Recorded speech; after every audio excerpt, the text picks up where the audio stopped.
बहुत समय पहले की बात है। एक सुंदर जंगल में सुखपुर नाम का गांव बसा हुआ था। वहां के लोग बहुत खुशहाल थे। गांव के पास एक बड़ा और चमकदार जादुई पेड़ था, जिससे हर साल मीठे फल लगते थे। इन फलों को खाने से बीमारियां दूर होती थी और ताकत मिलती थी। पर उसी जंगल में रहती थी एक बुरी चुड़ैल, चुरमुरी। चुरमुरी को किसी की खुशी देखी नहीं जाती थी। उसके बाल उलझे हुए, आंखें लाल और आवाज डरावनी थी।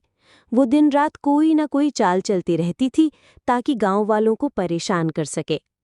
एक दिन चुरमुरी ने सोचा, अगर मैं इस जादुई पेड़ को ही नष्ट कर दूं, तो गांव वाले बीमार हो जाएंगे और फिर मैं उन पर राज करूंगी। चुरमुरी अपनी झाड़ू पर बैठी और रात के अंधेरे में पेड़ के पास पहुंच गई। वो बोली, ओ पेड़, तेरे फल सबको ताकत देते हैं। अब मैं तुझे पत्थर बना दूंगी। उसने एक काला जादू किया और पेड़ पत्थर में बदल गया। अगले दिन गांव वाले हैरान रह गए। बच्चों ने फल लेने की कोशिश की, लेकिन पेड़ अब एक ठंडी मूर्ति बन चुका था। गांव की सबसे बुद्धिमान बच्ची गुड़िया बोली, ये जरूर चुरमुरी का काम है, हमें इसका हल निकालना होगा। गुड़िया और उसके दोस्त पप्पू, राजू और चीकू ने मिलकर एक योजना बनाई। वे पहुंचे ज्ञान बाबा के पास, जो पहाड़ों में रहते थे और सब जड़ी बूटियां जानते थे। ज्ञान बाबा ने कहा, चुरमुरी का जादू बहुत शक्तिशाली है। इसे तोड़ने के लिए तुम्हें 3 चीजें लानी होंगी। पहली, हिमकुंड की बर्फ।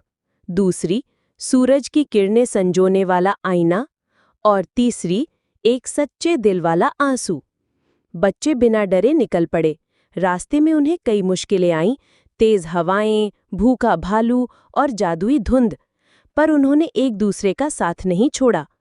आखिरकार वे तीनों चीजें लेकर गांव लौटे।